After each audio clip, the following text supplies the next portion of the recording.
From the creators of Ice Age 2, 3, 4, and 5, Robots, Rio 1 and 2, Fernand, and Epic, the movie you forgot existed, comes... Where the hell did that come from?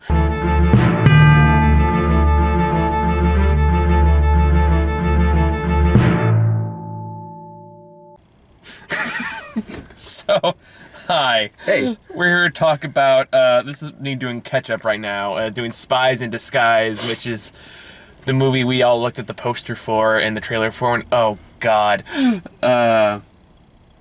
There's also a big-ass van next to us. It just creepily opened up. That was what terrified me for a second. My intention was entirely got there for a second. But anyway... Yeah, so this is the movie where it's like Will Smith turns into a pigeon. He's an animated spy. He turns into a pigeon. He does pigeon-y things. They're like, oh, good lord, this is gonna be shit. It was kind of great. It gave me the same feeling that Storks does. Yeah. Like, this movie is way better than it really deserves. Yeah, no, it really is. Like, I had a really good time with this. Like, considering where it came from, like, of all of the jokes that they pumped out, like, maybe one of them sort of fell flat for me. Yeah, and we both kind of groaned at that one. And that was like a 50 Shades of Grey joke. Which is so weird throwing a kid's movie. Yeah, anyway. So, this is weird because I was not expecting to give it as a glowing review as I'm going to give it today. Honestly, I would watch it again. I would too. And I probably will. Not in theaters. Like, though, when it comes on Netflix, I'll watch it again. Like, yeah, that was fun. That was a really good movie. That was a fun movie. It's not as special as the Wolf Pack from Storks. No, but... It doesn't have, like, Wolf Pack, form of bus or something. Like Wolf minivan, that's right. Yeah, or like form of submarine. I mean, considering the company, I was because I think I've seen a lot of Blue Sky movies. The one I think I really liked was the Peanuts movie. I like the first Ice Age. The first Ice Age was good, but it wasn't anything like extraordinary. It was more just it was a good movie that I remember from your childhood because it was that one anime movie that came out around that time that your parents made you go see, just to shut you up for a couple hours. Oh, well, That's not why I saw it. Well, that's why I saw it. But anyway. No, this is, because I feel like you and I watched the most recent Ice Age, didn't we? Was it us that saw that one? I know I watched with somebody. Which one? Might have been Grant. Yeah. But it was terrible.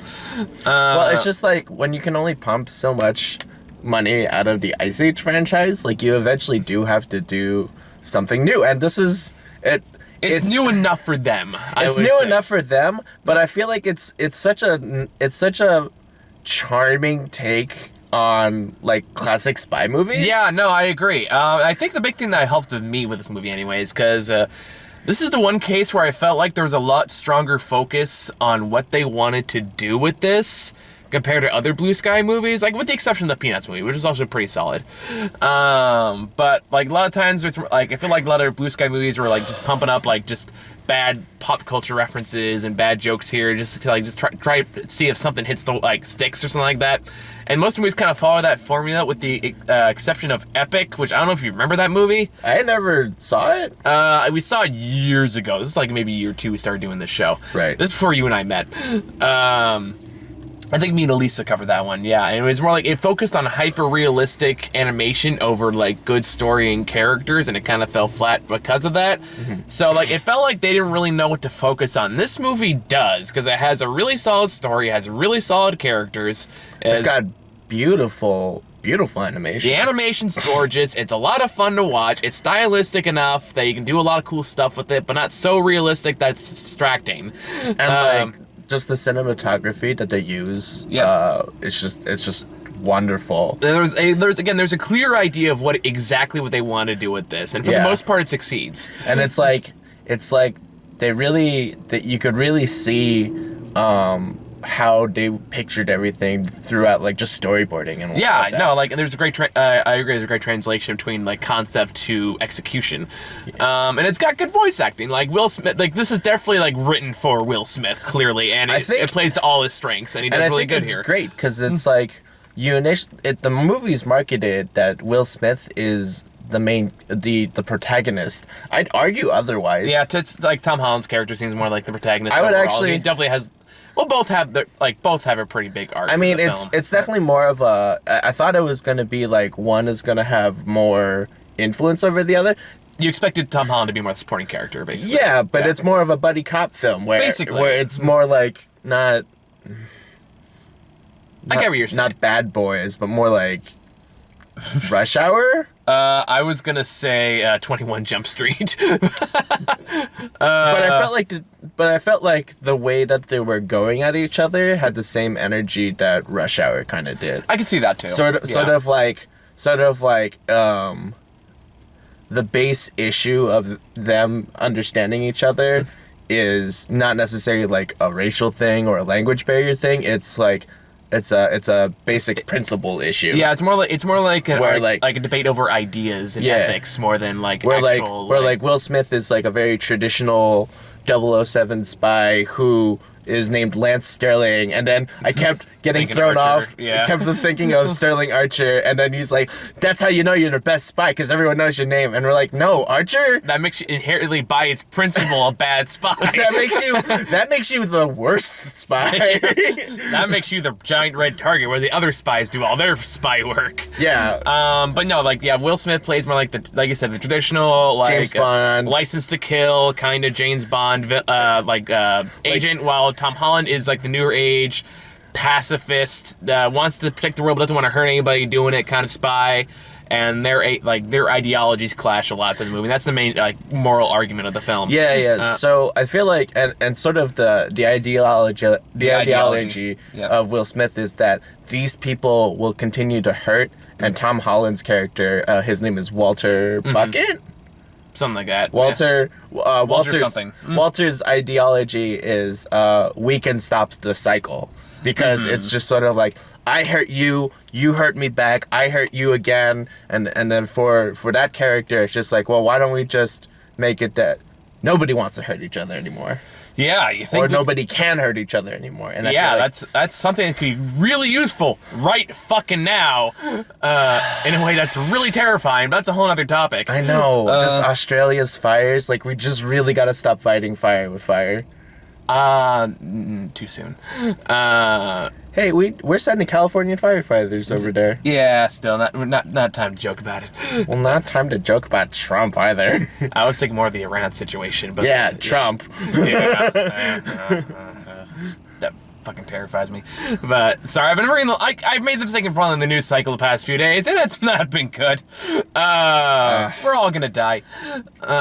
But this movie, though, is a nice reminder that hey, maybe we shouldn't go out of our way to kill everybody. Well, and it's fun. It's really fun. No, there's some great designs. There's that bit where there's just so much. There's surprisingly a good amount to talk about with this movie, with just like the way they show things to you. Yeah, and I like that. You and I both pegged the main character twist from the get go, because it starts out with Tom Holland as a kid and his mom and having his cute moments. Like, that mom is totally dead. That mom was totes dead. The moment she's like, "I'll always be here for you," I'm like, "Oh no, no, she's dead." But she's totes dead. But I kind of like that they didn't really show it or dwell on the fact that she died. It's because 14 years, oh, she died, and this is how the impact is. Well, I feel like it's if they did show the immediate thing of her death, instead of making you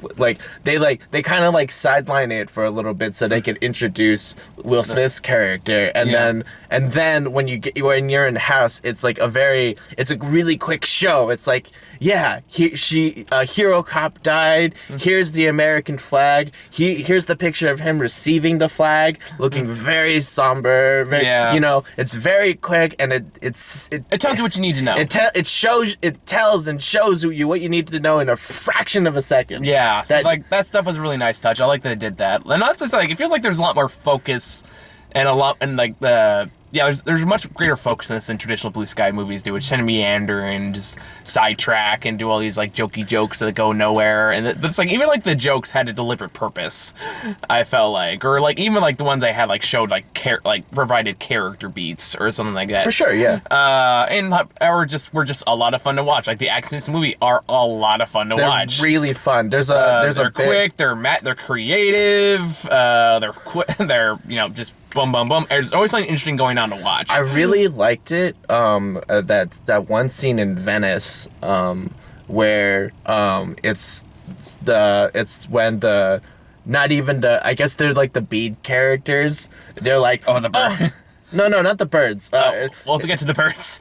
we'll get to that in a bit. Yeah, we're gonna spoilers. But there's a scene where they are the B characters encountered the assassin drone, which is sort of the whole point, is that somebody stole an assassin drone for the first time, and it's just wonderful camera angle where it's almost sort of like journalistic. You know what I'm talking about? Yeah. And then like you can see there's that camera angle where it's sort of like trailing Tom Holland's character from a certain angle, but you could see the B characters are like stuck in that cage for some reason. And you know what I'm talking about? I know what you're talking about. I thought that was a beautiful shot. No, like I said, like shit like that really does help kind of bring some creativity to it. And then the water effects were gorgeous, really gorgeous. I love animation for this reason. It's just sort of like when you can make water look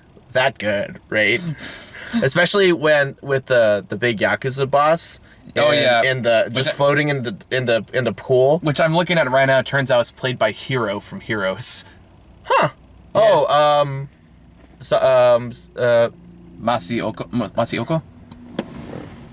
Masioka? Yeah. I apologize, I'm butchering that name. I probably am. That's about right. Okay. Just for yeah, but just of course it'd be that fucking guy. Sorry, I was looking who did the voice of the villain because that sounded very familiar. And was it? It's the guy who's like the villain in everything he's in. He was the Skrull in Captain Marvel. But what's his name? Ben Mendelsohn. Oh, okay, yeah, for sure. Yeah. But just the sort of there's just a lot of ways that they were showing the action and like the camera angles. Yeah, it found inventive ways to do it. And it was such an entertaining watch too. And even the opening credits was like that's classic 007. Yeah. I love it. So it's weird that there's a pigeon, but whatever. Whatever. Like I said, it was 007 butt pigeon. I was like, all right, cool. As a concept, sure. Yeah. Like concept sounds stupid, but they make it work in a way that's like, all right, I can get behind this. You know, I kind of believe this is going on. All right, it's fun. Having a good time with it. Everyone's clearly enjoying themselves. Everyone's clearly putting a lot of effort into this, which is just nice to see. And like compared to some of Blue Sky's other projects I've seen where there was no effort involved. Yeah, for sure. Nobody wants to be there. Ice Age 3, 4, and 5. Oh. Yeah, we all know it. Come on. Yeah, that's fine. But yeah, I guess we can talk about the plot after the characters are introduced. Yeah, so this is going to spoil the territory. So if you don't want anything spoiled, but I do recommend going to see this. This is a really fun movie. I'd watch it again. Yeah, I would too. So I do want to talk about the kitty glitter. I was going to go with the murder pigeon. We'll talk about that in a bit. But yeah, so the Tom Holland's whole gimmick in this is he invents like a bunch of gadgets and stuff for spies, but they're all pacifist gadgets. So they all have like a gimmick of like cutesy glitter or glue or like something like colorful and like pixelated. The idea is that it's supposed to incapacitate somebody, not necessarily kill anybody. Yeah, it's like, you know, in Ratchet and Clank, how there's always a couple weapons that just turn them into sheep or something. Yeah, like that. That's all of Tom Holland's like artillery. Yeah, basically, for sure. Or like there's a thing that just shoots blankets at people. That kind of thing. The safety blanket. Yeah, it's like a security blanket. A security blanket. That's what it was. Yeah. It has like the blanket has like a unicorn on there. Something like that. And then it says "I give hugs."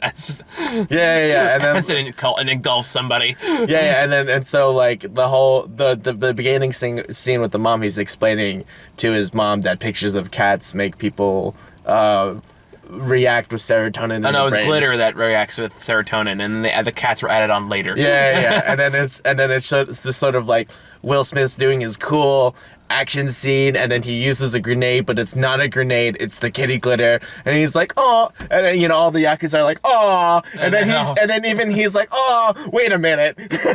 No, he's oh, and then one of the Yakuza like wraps his arm around him, holding a knife. Like, isn't this fucking great? So like shit like that was pretty funny. Yeah, but the conflict of ideology begins when Will Smith's character confronts Tom Holland's character, and they're like, hey man, I wanted something to explode and kill people, and it's like, yeah, but you were able to do the job without exploding or killing anybody, and then the character's name is Lance, and Lance is like, you're fired. Yeah, because when I want a grenade, I expect you to build a grenade. Yeah, because I'm risking my life to save the world. Sort of like it's not. I don't want to say it's entitled. It's like, I can't trust you with my life kind of thing. I feel like I understand where that character is coming from. There was a little bit of boomer thought in there too. They especially make a joke of that 5 seconds later. Her is like, millennials. Yeah. So I think that's like, you can also kind of tell it's kind of coming from that angle too, of like past generation versus current generation, and how Lance Sterling is at worst generation. Why? Still, you can tell it's definitely the conflict at play, though. Yeah. Again, past generation versus current generation. How you can maybe you can kind of find a way to work together. Maybe like, hey, maybe the new generation that doesn't want to kill people might be fucking onto something, rather than you fucking boomers. Anyway. Yeah. I mean, we could talk about how this expands to the world, like an essay at the end. I mean, like, you're telling a person that fucking does that once a month. Anyway. Like, for God's sakes, I just made a video, 2 months ago about how, modern mythology is really taking place and how we need to let it expand and change. So... Anywho, so yeah, so that's sort of like the conflict, the initial conflict of ideologies, and then eventually it's just sort of like, oh, you're the spy that stole the assassin drone. Oh yeah, back up a little bit there. Yeah, so after he fires Lance, he goes into this debrief room with his bosses, and turns out the briefcase he thought he got from the one arm, the robotic arm man, Dr. Claw. We'll call him Dr. Claw. Honestly, he kind of had like a Hugh Jackman kind of look to him a little bit. A little bit. I actually really liked his design. I thought he had a really cool look to him. Yeah, it was like Terminator Hugh Jackman. A little bit, yeah. I didn't really get to Hugh Jackman too much. I can kind of see it. I think it's more the brow. I can see that. Yeah, brow and the hair. All right, fair enough. But he did have a really cool design, even like later in the movie when he has the face fade away. He's got also a little Two-Face thing going on. Two-Face for a PG movie. And so that kind of stuff. He had really cool. I actually really like this villain. Yeah, and even because they reveal the motivations of the villain like a classic James Bond film, but it's just sort of like, remember what you did to me in Kazakhstan? Mm-hmm. You killed everybody. Blah blah blah. Which just helped. And I also liked about it too is that it does directly help support the point of the film without necessarily going overboard. Yeah, where just violence begets violence. Yeah, and it's just sort of it's just the way that they present that to Will Smith's character. It's just sort of like, hey, your ideology is objectively wrong. Yeah, you created this monster, and then he's just sort of sat there and locked up in the chair or whatever, and has to classic James Bond have to watch his failure. But it's not a classic James Bond film. No. So and it's a kids movie, so obviously nobody dies. Well, that we know of. Yeah, maybe. But no, and to be clear, I'm not sure that is the one thing I have issues with these kind of movies is I don't necessarily 100% completely agree with the ideology. I like they no, don't kill anyone. I'm all behind that. I also, and this movie doesn't go in that route. I appreciate it doesn't go that route of you can change everyone's mind if you just try hard enough, which is a mentality I don't agree with. But I feel like I've seen a lot of things like this. This movie doesn't go that way, which is my point. Is I'm trying to say I appreciate that it didn't go that route. Yeah. It's but that being said, you can still stop these people without killing them and doing, war crimes or Yeah, anything like because that. We need to do better to stop the cycle of bad people just creating more chaos. Yeah. So I appreciate that about this movie. I appreciate it and go like, we changed the villain's mind and now he's a good guy kind of thing. No, he's very that character very much doesn't change by the end, but that's okay because like he's been shown mercy. They went the better path. Yeah, and like. It's naive, but whatever. It's not necessarily naive. I think it's a good goal to strive for. I think it'd be more naive if they did go the route of, we can change everyone's mind if we just convince them otherwise. For real though, if they throw that guy into prison and don't remove his robot arm, that's naive. Okay, yeah, but I'm or at least give him like a plastic arm.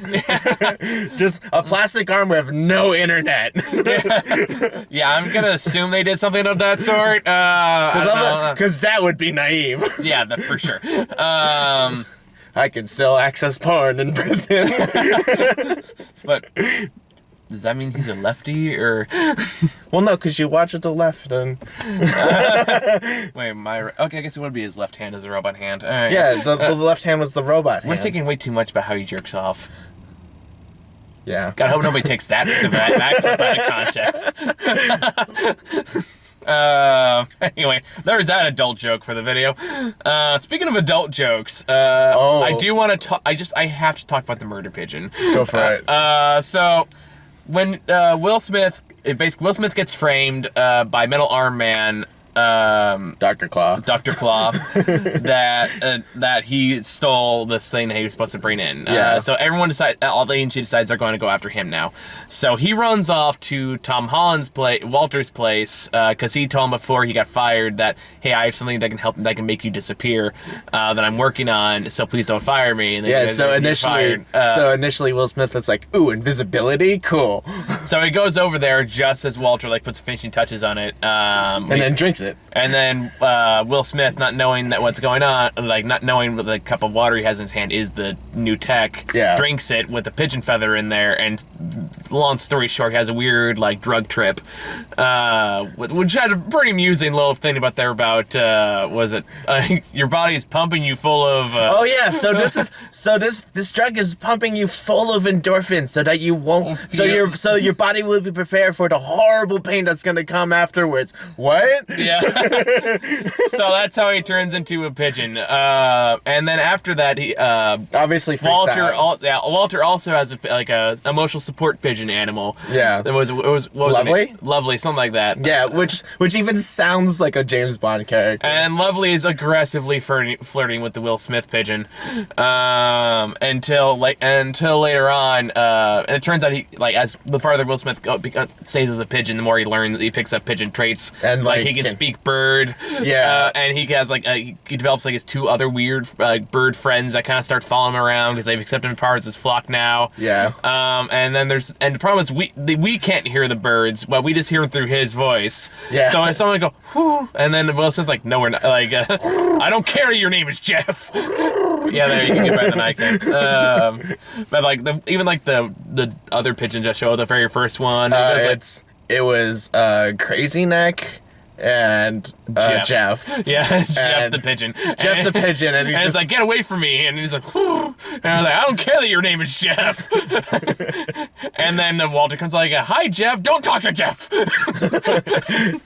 But it's just sort of cool because in a way these pigeons are sort of you've got the front man, and that's Will. You got the front pigeon, and that's in a traditional A-team setting, and then you've got lady pigeon, and then and then you've got Muscle, and his name is Jeff, and then you've got the weird one, and that's Crazy Neck. Yeah. So later on, long story short, shenanigans happen. They end up going to Venice because it turns out Dr. Claw is trying to steal database with all the spies' names on there. Database, they make that joke. Oh, sorry, database. Database. Because nobody should pronounce a database. It's like the GIF and GIF argument all over again. Me and Laura still have that one.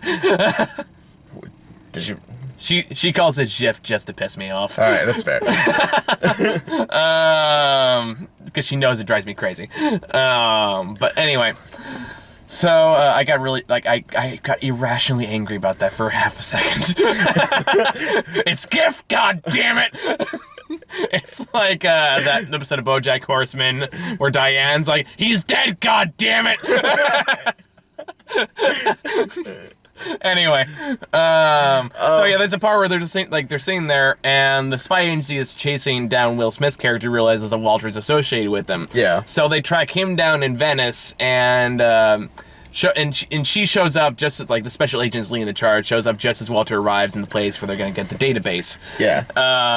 And while they're sitting there, all the pigeon friends are like off to the barge. They got there by boat, and they're just kind of talking to each other. And like the girl pigeon, like, was it Joyless? Lovely. Lovely. All right, turns to him and is like, and then Will Smith's like, no, we can't just kill her. That's dark. Yeah. I was like, all right, I didn't see that coming. That was well played. And that was right before the shot you mentioned before, where that was like, for sure. But I feel like what was happening is because that's Rashida Jones's character.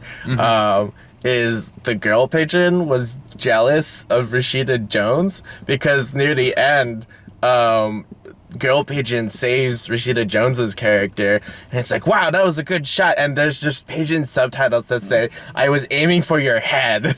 Yeah. It's like, fucking hell. And it's just like, Jesus. I want a pinky in the brain with those pigeons. But yeah, like, no, like I said, the writing for this is really solid. The characters do have, like, genuinely good moments where they actually do feel pretty fleshed out by the time that comes around. Will Smith and Tom Holland do have really good chemistry with each other, and they work off each other really, really well. The animation is gorgeous. The action is fun. Like, I can't really, like, without going beat by beat for the plot, I can't really think of what else to say other than I really liked this movie. And obviously, and it was just so poorly marketed, obviously. Yeah, I mean, well, they had, like, the biggest plot conceit from the trailers where it turns out Will Smith was being framed. Yeah, that's right. Dr. Claw has a facial transformation software, I guess. I don't know. Yeah, it's Windows 10. Windows 10 Service Pack 1. Who knows? Basically, yeah. But yeah, so like that's they did that from the trailer, so that was like, okay, I'm kind of glad they cut that out. Yeah, because before they made it just look like no one can get a hand of the pigeon thing, yeah, of Dr. Claw. So that's why I had to go invisible to sneak up on him. But no, that's so. I mean, as far as the movie like this goes, I think it was as marketed as well as it really could have been. Without revealing too much. Yeah, so I kind of like that they kept a lot of it kind of under. Careful, lock and key. I don't know if this would ever get a sequel, considering now that Disney owns Blue Sky. There's gonna be a sequel then. Maybe. I don't know. I don't know if they have any plans for Blue Sky whatsoever. So, because Disney's gonna pump that franchise. I mean, like, who knows what Disney's gonna do with Fox right now? That's really the big question in the air right now. I mean, conversely, they could just take all of those Blue Sky animators and put them under the Disney wheel. And be like, work, monkeys, work! It depends how much they really care about those characters. It's gonna be... No, not the characters, just the animators. Oh, the animators for sure, yeah. They'll probably get funneled into other projects. I just sort of imagine, like, a guy in, like the Disneyland Mickey Mouse theme park with, like, the whip. And it's like, animate, bitch! Harder, Daddy. What? Oh. What? Anyway, dude. Tangle 2, let's whip me harder. Okay. Anyway. Do you have anything else to say? I can't really think of anything. I just really liked it. Yeah. Do you got anything else? I guess I feel like the other part, I forgot about the other part of their ideology was stems from the fact that they've both have lost good people, clearly. Yeah, that's true. We talked briefly that Tom Holland's character, it's with his mom, but with Will Smith, it's very subtle, but it's when he's walking in with his grand entrance, and there's just the thing that says, we honor the fallen, and it's just all of those stars, and like, it's never implicitly said, or explicitly said how many of those people worked with Will Smith, but you know that, like like he feels guilty for at least 5 of those stars. Yeah, probably. So and so he's sort of like, I fly alone kind of thing, and then so being part of the flock is just sort of this. It's symbolism. Dynamic change in character where he just sort of realizes that like I can do more with a team, and so that's the other conflict of ideology by the end. Yeah, no, and like they don't like Will Smith has a pretty well defined arc through this, and so does Tom Holland. And they, again, like everything works better than it has any right to. It really does, but it is no Wolfpack. And it just goes to show you really can make a dumb concept work if you just have good fucking people behind it. So, you want to watch Starks again? Not tonight. That's how I want to end this video. Yeah, I think it's all we got for this one. Major Stork energy. Yeah, I still like Storks better overall, but I like Storks better overall. But I'm just saying it gave me this. It has the same energy where it's like I'm walking in not expecting much, but coming out with really pleasantly surprised. Yeah, for sure. So yeah, I think later this week, me and Laura are gonna go watch Little Women, and I think it's the last big one we need to catch up on, unless people really give a shit about Bombshell, but I don't think anyone really does. Anyway, I don't really want to see that one anymore because I don't really. What's the next animated film you need me for? I don't know. Sonic. You know what? I'll watch it with you just because the studio actually listened to the people. And then fire the animators. Oh. Yeah. Yeah. I feel conflicted about that. Yep, I feel the same way, but I have to go see it. I'll watch Sonic. Wow, it's like I just looked at IMDb and there's a movie coming out this week that says "Don't be a dick about it." Trailers are we done? I think we can probably wrap up here. All right, cool. You got any final thoughts for Spies in Disguise? Yeah, watch it. Yeah, it's good. If you don't watch it in theaters, watch it on Netflix. Get the DVD. Do all the things. You definitely buy a Jeff doll. I don't even know where you would buy one of those. Amazon? I guess Amazon has everything. Etsy! There you go. All right, so that's all we got. So stay tuned for Little Women sometime later this week, and that's about it. So thank you guys for watching. See you later. Good night.